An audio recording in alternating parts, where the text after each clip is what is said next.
durability, superior hiding, superior coverage, simply superior. Sasso insecticide spray and coil. Kumintuntum Perkun.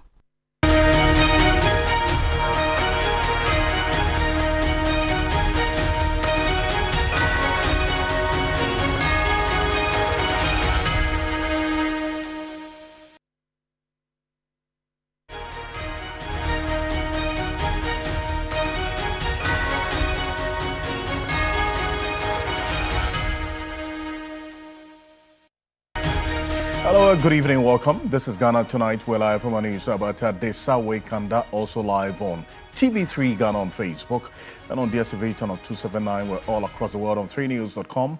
I am Alfred Akonse. Tonight, President John Dramani Mahama rallies support of organized labor for structural reforms in public sector emoluments. We have more from the President's dialogue with organized labor earlier today, plus what the Finance Minister has been saying regarding public sector employment or recruitment. Stay with us. Also, we interrogate some issues raised by the minority caucus in Parliament who are on a tour of some cocoa farming communities in the Ashanti region. Stay with us here on Ghana Tonight. Also, tonight, government justifies the necessity of registering SIM cards all over again, our outlining roadmap for the exercise in the coming days. We have this and more, including the very unfortunate incident earlier today, that explosion of a fuel tanker as well in the central region. We have updates on that. The fire service is going to be joining us shortly to give us an update on this rather unfortunate incident earlier today and why we've seen a number of such incidents in the beginning. That's from January up until now. At least we've counted 4 incidents involving or accidents involving fuel tankers in this country. Stay with us. We have a conversation as always. You're an integral part of it. Let's hear from you. The hashtag we're using is Ghana Tonight on Facebook and on X. Let's get talking.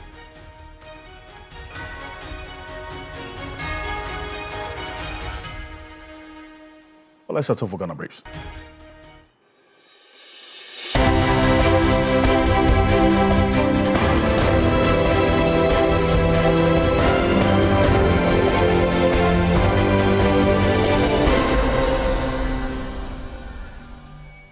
The Tema Metropolitan Daycare Center has been closed down until further notice following the Sky Arrow microlight aircraft crash that killed 2 people. Meanwhile, forensic investigators from the Aircraft Accident and Incident Investigation and Prevention Bureau have conveyed the debris from the scene for further investigation.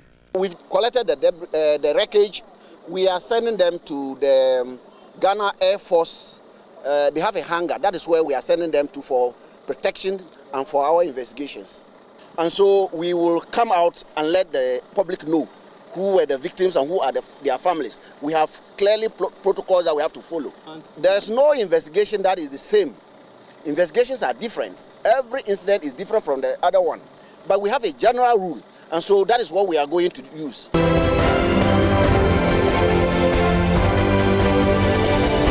The Minister for Labour, Jobs and Employment, Dr. Rashid Pelpo, has commended the Civil and Local Government Staff Association of Ghana, CLOGSAG, for calling off its strike and granting the government a 2-week window to address their concerns. Dr. Pelpo indicated that the government will immediately begin engaging key stakeholders on increasing budgetary allocation to resolve the grievances raised by CLOGSAG before any further industrial action is considered.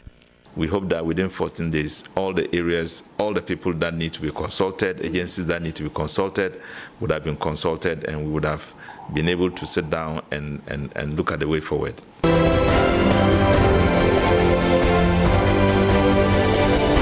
Director General of the Ghana Tertiary Education Commission, GTEC, Professor Ahmed Jinapo, says there is a significant decline in the use of honorary degrees due to stricter enforcement measures to curb abuse of academic titles.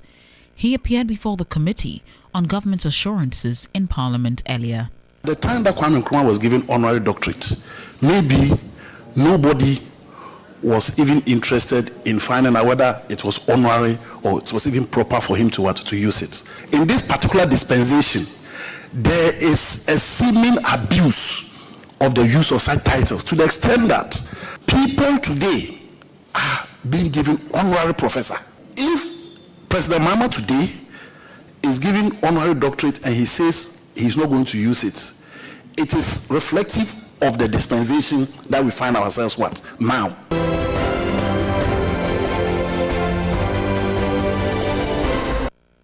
The Minister for Communications, Digital Technology and Innovations, Samuel Nati George, has justified Ghana's renewed push for biometric SIM registration, warning against the risk of transferring compromised data into a new system. Speaking at a media engagement, the minister revealed that parts of the existing database may have been fraudulently acquired, raising concerns about the integrity of current SIM registration records.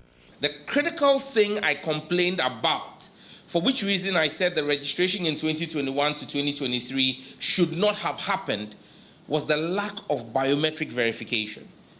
The lack of things that we are doing today, the use of OTPs, ensuring that SIMs for foreigners are churned after 90 days. So basically what I am doing today is walking the talk that we spoke in opposition.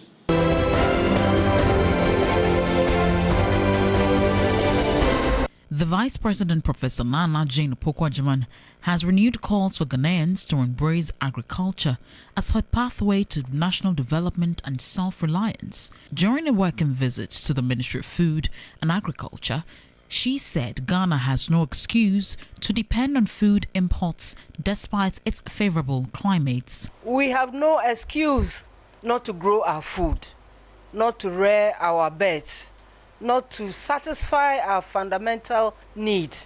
So I want to commend you for everything that you are doing to ensure that you can become truly independent. You are not independent when you live in a place where you can grow your food and you are importing food. That should be a thing of the past.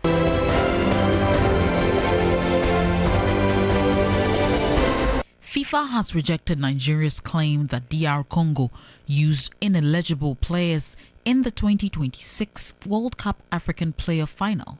The Nigeria Football Federation plans to appeal and may take the case to the Court of Arbitration for Sport. Nigeria has alleged that up to 6 DR Congo players were ineligible, but the ruling stands for now. The match ended 1-1 with DR Congo winning 4-3 on penalties, confirming Nigeria's elimination.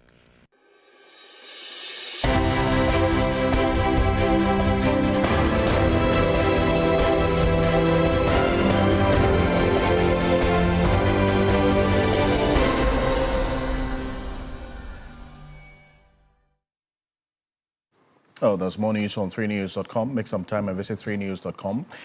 This is Ghana Tonight. We're live on 3FM 92.7, also on TV3 Ghana on Facebook and on DSTV channel 279. As always, all across the world on 3news.com. We are on 3 News as well on YouTube. Always brought to you by Flamingo Paint, Simply Superior, Sasso Insecticide Spray and Coil, Tum Precom. Coming up next on Ghana Tonight, it's very unfortunate news we're hearing. We'll get an update on the situation that happened earlier today. 12 firefighters have been reported injured in the Gomoa porting tanker explosion. That's the update that we got on this. And this is one we've been keeping tabs on it. Here on Ghana Tonight. Now, a petrol tanker exploded in the early hours of today, March 17, at Porting Junction in the Gomoa East District of the Central Region, destroying property and causing heavy traffic congestion along the Kaswa Cape Coast Road. That's what you're seeing there. The incident is reported to have occurred around 5:30 a.m. today. No deaths were recorded, while the driver of the tanker is said to have escaped before the explosion. The tanker was reportedly traveling from Accra towards the Central Region when it hit a section of the road under construction. That is what we're learning right now. And the driver lost control and overturned, leading to the explosion. Now, a worker at a nearby chop bar, which was engulfed by the Inferno said she and her colleagues had to flee for their lives when the tanker fell and began to roll over, only to hear the explosion moments later. Personnel from the Ghana National Fire Service at the Apam Fire Station, that's the National Disaster Management Organization, NADMO, and the Ghana Police Service responded to the fire outbreak. What we're learning now is that 12 firefighters were injured when this fuel tanker, they were trying to douse the fire, exploded at Gomua Port. And that's what you're seeing on the screen right now. Now, according to a statement from the Ghana National Fire Service, the incident occurred during a cooling operation. That's the incident that led to these 12 firefighters sustaining various degrees of injury, led to this, the cooling operation that the team had successfully extinguished a fire involving this fire tanker, the fuel tanker. The Central Regional Fire Control Room received a distress call at approximately 5:58 a.m. reporting a fire outbreak involving a fuel tanker with registration number GT567122 along the Winneba-Accra Highway. The tanker was carrying about 54,000 liters of petrol, 54,000 liters of petrol. The driver and his mate also escaped unhurt. That's what we're learning right now. And the video of the firefighters fighting this fire, as it well, to douse this explosion. Unfortunately, we understand it's led to about 12 of them sustaining injuries and 54,000 liters of petrol. You know, at a time like this, when this particular commodity is also in high demand, is one that also generates some worry, as well as the destruction that this explosion caused, plus the injury to these firefighters, as we're hearing right now. Let's get a bit more detail on this particular development. As unfortunate as it is, DO2 Desmond Aka is head of public relations at the Ghana National Fire Service. DO2 Desmond Aka is joining us on Zoom right now for an update, a bit more detail on what we're seeing right now on the screen. And DO2, good evening. Thank you for joining us here on Ghana Tonight. First off, we're reading of this 12 fire service personnel, your colleagues, firefighters, who have sustained injuries as a result of this fuel tanker explosion earlier today. Can you give us a bit more detail? What's the update right now? Yes, good evening and thanks for having me. It's quite unfortunate that this morning, when we responded to the fire situation involving the 54,000 liter petrol tanker, which crashed by the side of the road, we, in the course of extinguishing the fire, we experienced an explosion which affected 12 of our men. So 4 were severely injured. 3 out of the 4 were sent to the Winneba Trauma Center, whilst 1 was rushed to the Porting Polyclinic for treatment. Earlier on in the day, the Director of Operations and the Regional Commander for Central Region visited the injured and then assured them of management's commitment to ensure they receive the best of care until they recover fully. The remaining 8 were treated by the ambulance team who responded at the incident and gave them first aid. And as at 6 p.m. This evening, they were all discharged, including the 4 who got severely injured. So we wish them a speedy recovery. But earlier on, when the fire broke out, some affected structures within the community were involved. And therefore, when we got to the scene, we also had to grapple with extinguishing that fire.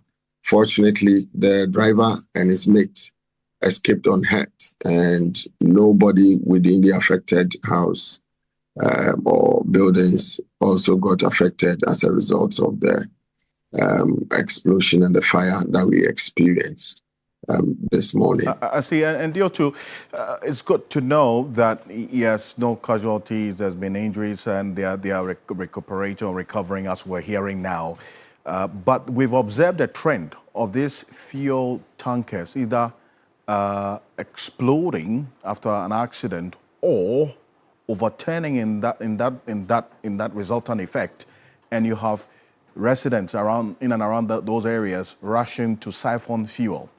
At least we've counted 4 separate instances since January this year where such an incident has happened, and we're going to run through it so you tell me exactly what's happening and if you have observed this trend as well. Because on the 15th of January 2026, in the Volta region, that's Nyangbo Tapi Mado area, a fuel tanker overturned in that area. I'm going to put it on the screen right now. In Atabaze Junction, in the central region, Elmina specifically, a fuel tanker overturned on that same day. That's the 6th of February 2026.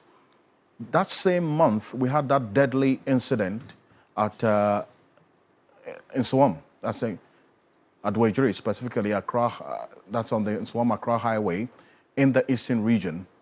That led to 4 persons being burned to death, several injured after that explosion of the fuel tanker, which saw some residents also trying to siphon fuel that led to these deaths that we're talking about. That's the 3rd incident. The 4th incident we observed is today, what is happening in the central region, in Gomoa Porting specifically, where we saw the fuel tanker explode again with 12 of your men sustaining injuries as a result of fighting the fire. 4 in the last less than 3 months of the year 2026. What's going on?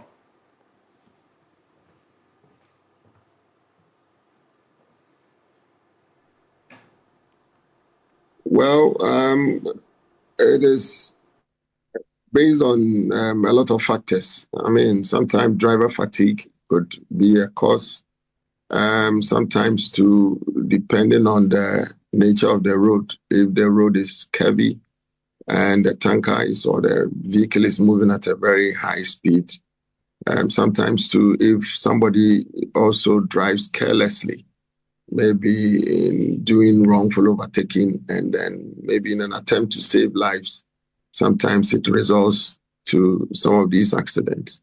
Other times too, if the vehicles are poorly maintained, there could be a tire blast, and that could throw the vehicle off the road, and the driver could easily lose control and could lead to some of these unfortunate incidents. So I believe that with intensified efforts, when we begin to engage the stakeholders within that particular space, by and large, we should be able to nip some of these preventable crashes in the bud. Yeah, but there's been calls as well for a fire station to be located at this particular area. How dire and urgent is this particular call that even the residents are making as a result of this fire, this fuel tanker explosion earlier today? It's very important that we try as much as possible to reduce travel distances between our fire station.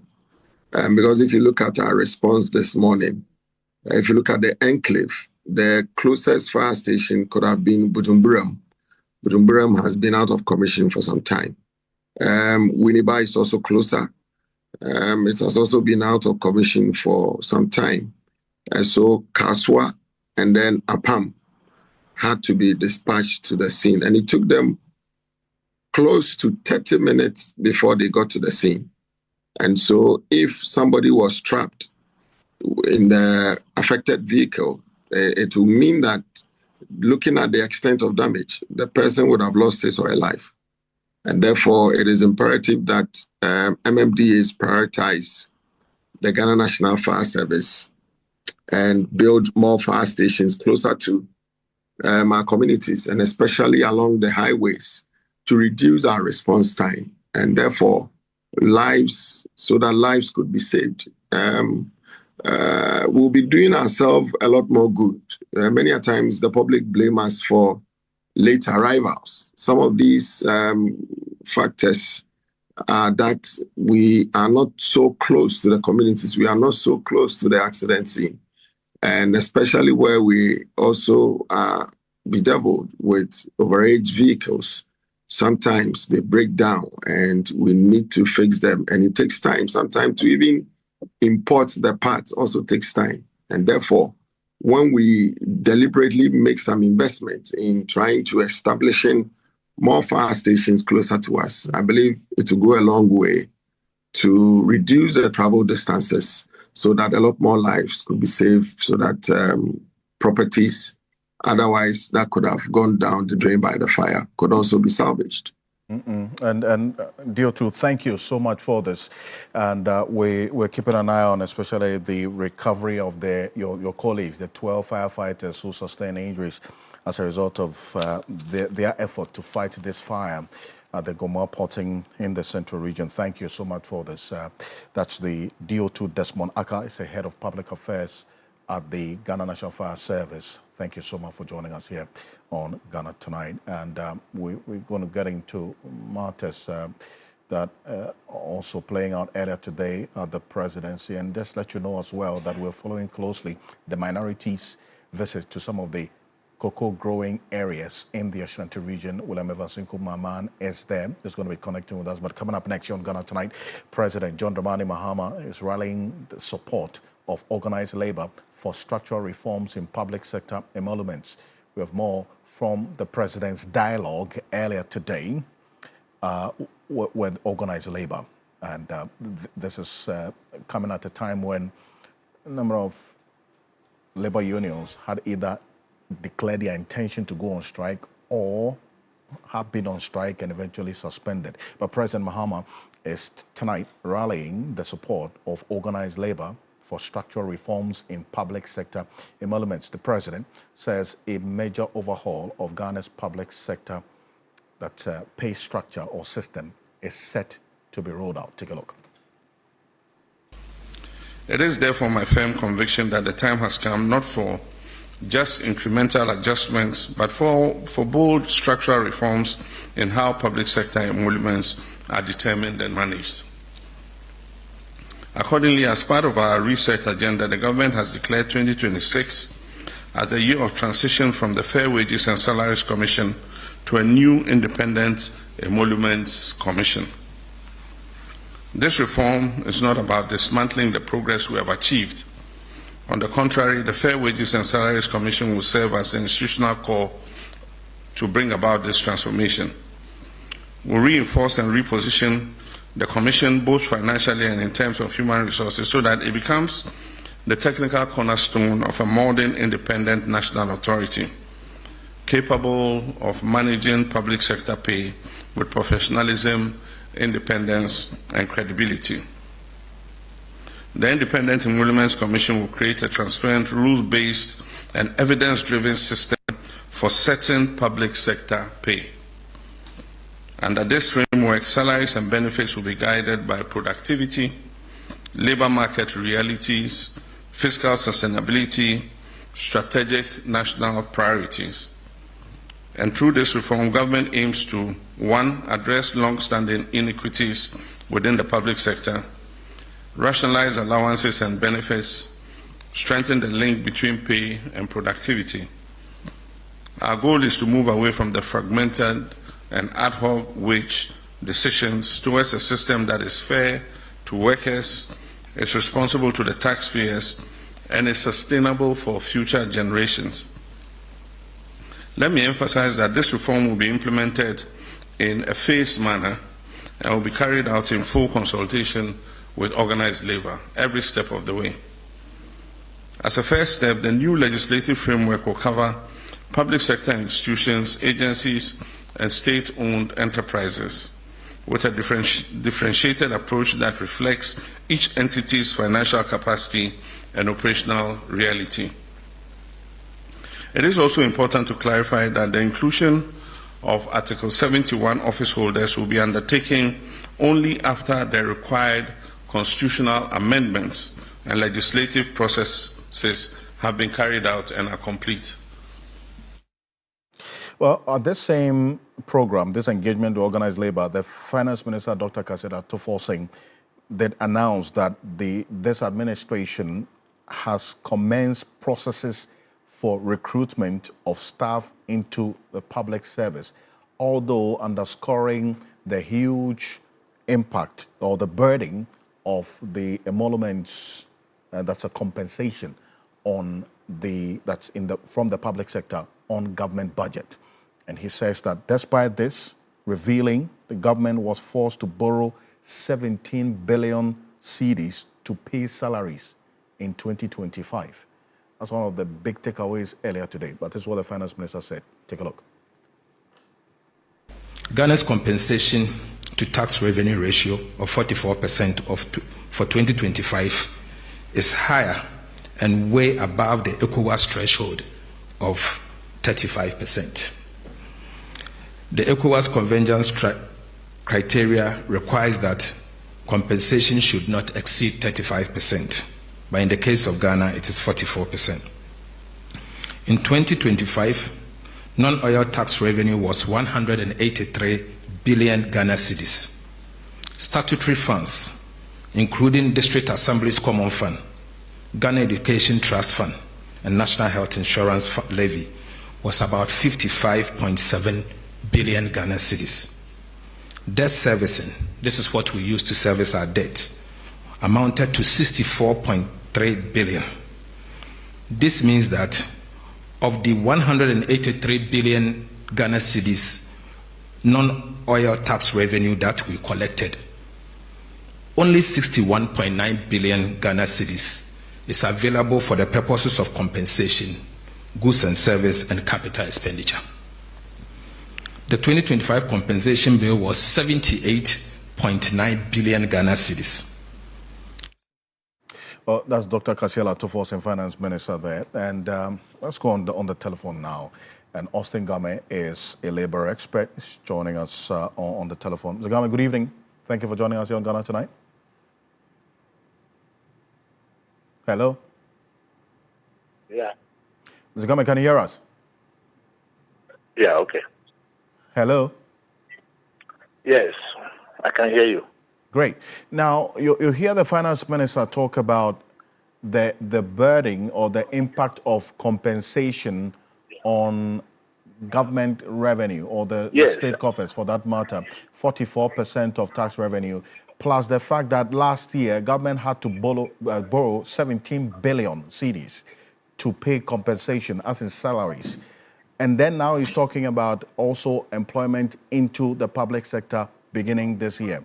How do you weigh these two positions, as has been espoused by the Finance Minister earlier today?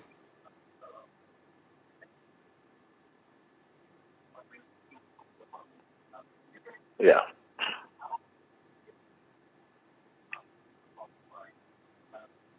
Hello? Thank you. I think I was present at the meeting, and to be honest with you, the meeting itself went very well. Thank you.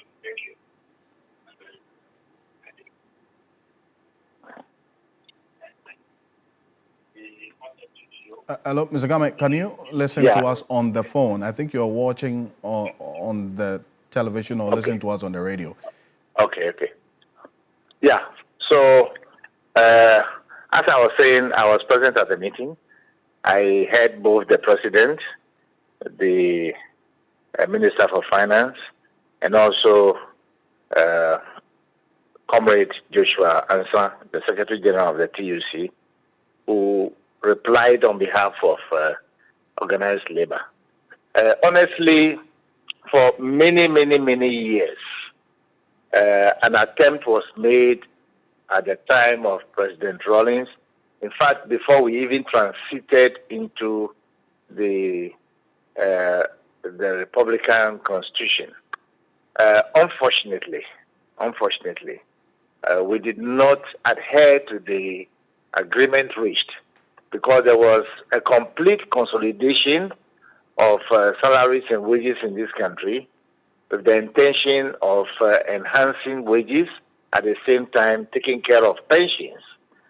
Unfortunately, we, the same people, because of the coming into force of the 1992 Constitution, we dismantled everything that was good about it. Coincidentally, it was fully implemented when President Mahama became president, in 2012, thereabout. And it's a very burdensome thing when you're talking about this issue. Nonetheless, let me put it this way. We have a labor law that fully responds to the demands put together by both the president, the finance minister, and also even the Secretary General of the TUC. Our labor law is very clear that workers should be paid based on productivity. In Ghana, both private sector, public sector, we are not fully adhering. Indeed, even the private sector, shamefully, we are not even responding to it. People are paid because they have come to work. People are paid and we have incremental adjustments with much room of allowances, strangely, in this country.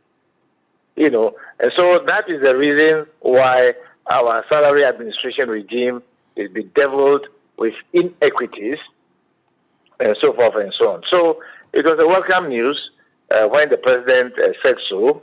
I was beaming with smiles, hoping and trusting that everybody else will follow suit. So it's now on the shoulder of the transitional body, the Fair Wages, which is supposed to be expected to be transitioned into an emolument commission to begin the process of full detailed consultation with organized labor and other stakeholders in ensuring that we do not fail again. I see. And I do appreciate your time on this particular issue going forward, as concerning as the finance minister outlined, and then also the measures that have been proposed to take place in the coming days. But there's some news that we've been monitoring quite closely, and this is some breaking news here on Ghana Tonight. Morocco have been officially crowned champions of the 2025 Africa Cup of Nations after the CAF Appeal Board overturned the result of the final against Senegal. That's the breaking news coming through right now.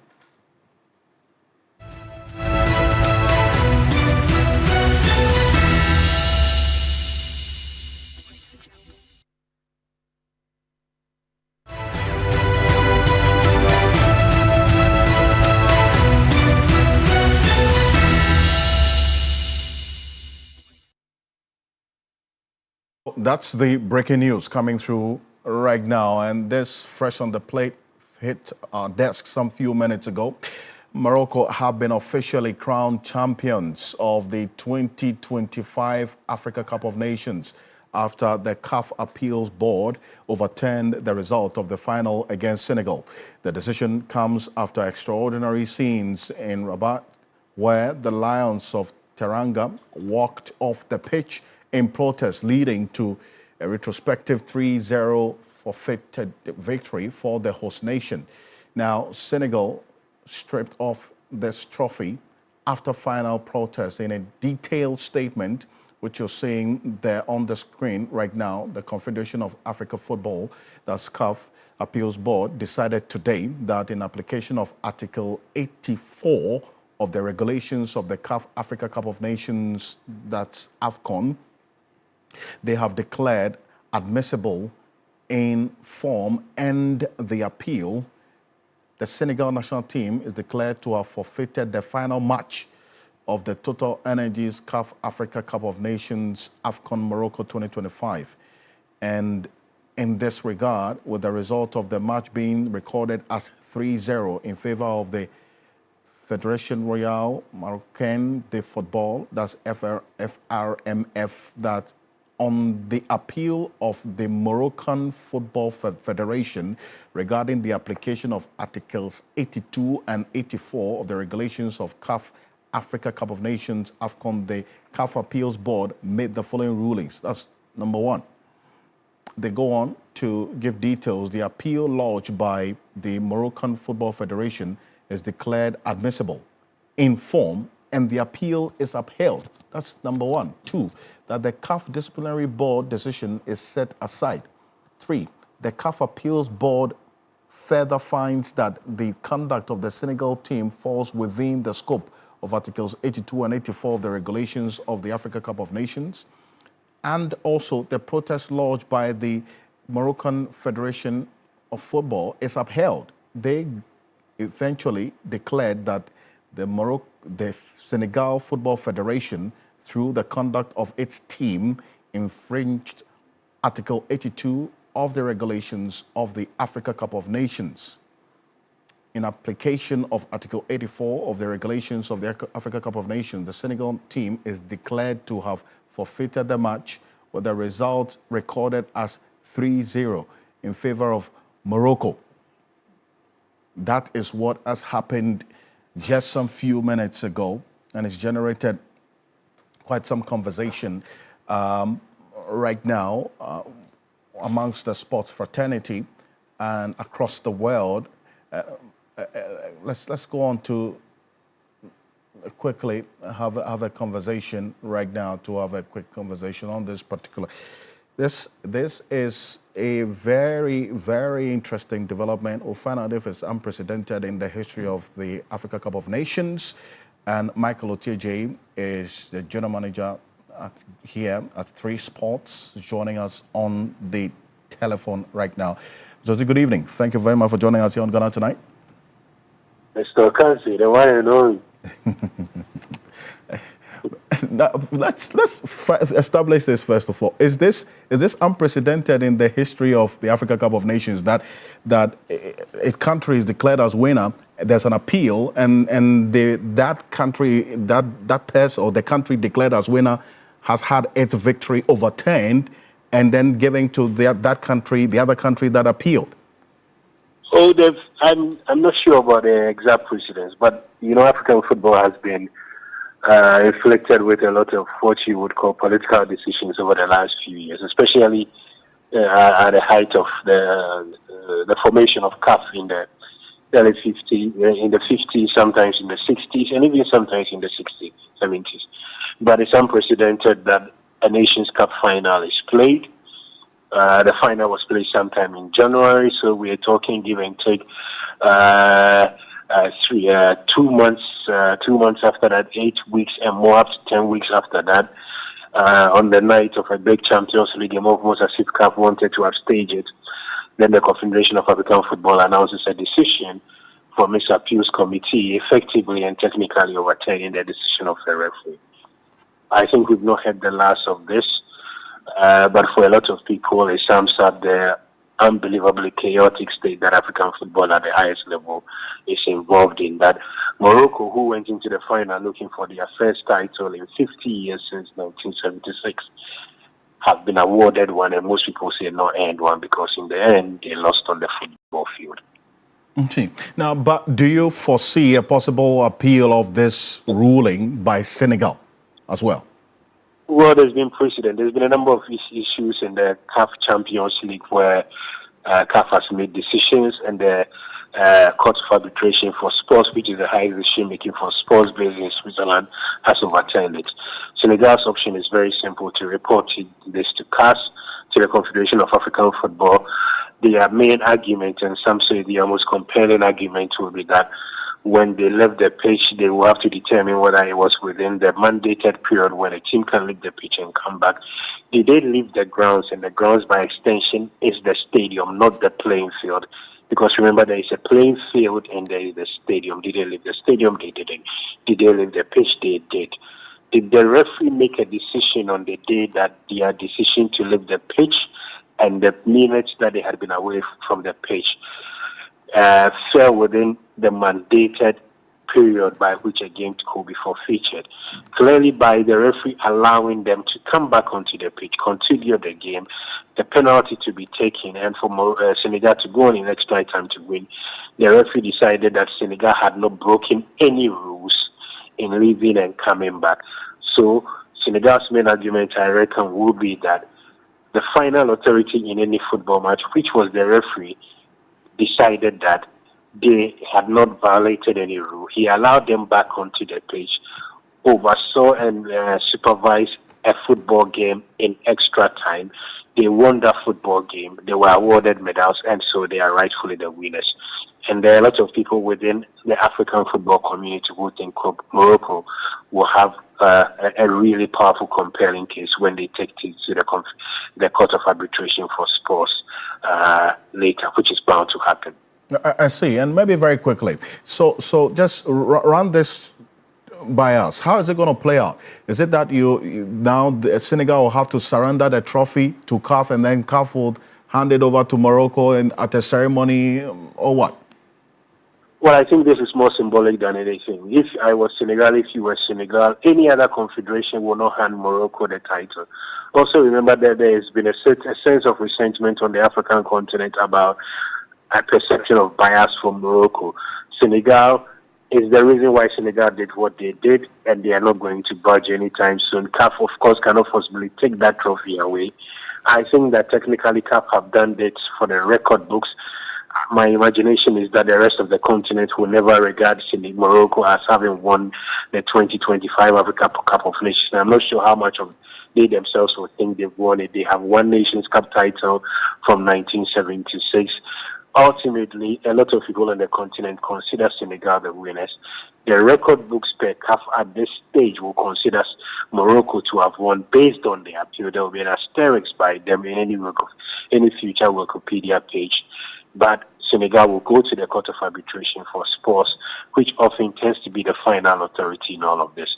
And I think that's where the ultimate decision will lie. So my final word on this is far from over, and we've not seen the last chapter in this intriguing Nations Cup story. And I do thank you so much for this expert analysis. I made brief. We have to get to the point where football is won on the pitch and not in the courtroom, is it not? All right, then, Alfred. Have a good night. Have a good night, too. Thank you so much. Michael Ocheje is the general manager in charge of 3 sports here at Media Journal. This is Ghana Tonight. We're going to go for this quick break. When we're back, we will tell you why the minority in parliament is visiting cocoa growing communities to engage with the cocoa farmers. And there's been some reactions as well to claims that we have the PBC being directed by government not to purchase cocoa beans. Stay with us. We'll be back shortly.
have the minority group been to so far?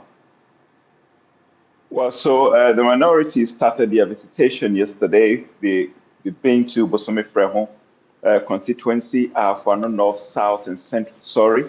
Asante Akem North, South, and Central constituencies. Today, they continued day 2 of their visitation, and today they went to Afano South West constituency, and of course, they also visited Ahafo Ano. Then, of course, Ahafo Ano North, to be precise, and Achimamponia constituency. So these are the constituencies that the minority caucus in Parliament, led by the minority chief whip and the deputy minority leader, have been visiting together with some ranking members on the Food and Agriculture Committee in Parliament, Alfred. I see. And Frank Anodom-Preh has been quoted as making an emphatic statement involving the PBC, a directive from government. Exactly what did he say in that regard? Well, absolutely. So they have been touching on array or avalanche of issues pertaining to cocoa, and of course, why the government has, well, according to them, failed to pay them since November. And in one of the explanations to the cocoa farmers, the member of parliament for Nsawama Dwojin, also happens to be the minority chief whip, says government, the current administration, is very insensitive to the plight of cocoa, citing that even PBC was supposed to have received some money from government in the area of purchasing of the cash crop after 21 days, which is to him the statutory period for which they're supposed to receive that particular money to be able to purchase the cash crop. They have not received a dime. And this is how he puts it.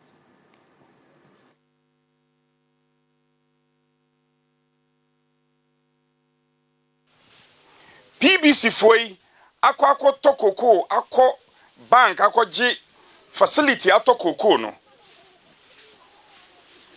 Since last year, October to November, up to now, PBC yenti o mukaye. It was so cocoa now they call cocoa crash wa. O sisi keni ho. And as my kind ni say, amu fa koti kwan so e ka kire kuafo say mu cocoa ni ento. Because omo nim say amoya mabom mutiri mu po say amu sign ba beti cocoa ni so. Na media hoɔde wo me mu nyina da. Nyansa kakra Nyankopɔn de man ye form of feed kese aka kye ye wura John Mahama ne na aban. Say so mu hu danta, on be hu danta mu danta. Well, so this is a statement directly on the doorstep of the PBC. And William, hold on a bit for me, because we have the the managing director of the produce buying company, PBC, Alhaji Seidu Yonye. Alhaji, good evening. Thank you for joining us here on Ghana Tonight. Good evening, Fred, and Great. Good evening to our cherished viewers. Right, you heard Frank Anodom-Preh there. First off, great. Has there been any order from government to you not to purchase the cocoa beans? Honorable Anodom-Preh's claim is absolutely false. They are perpetrating mischief. Government has given no such directive to PBC.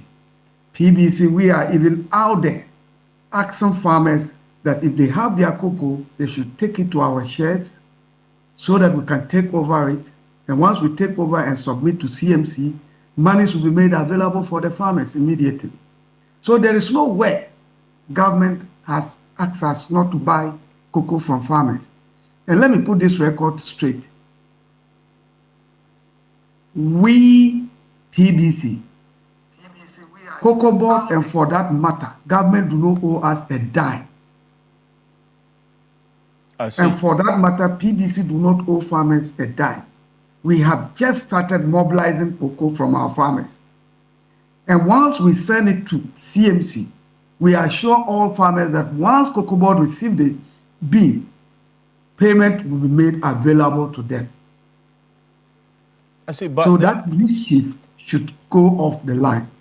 The situation in which the previous administration left PBC in, we don't have even good books to go to the bank to lend.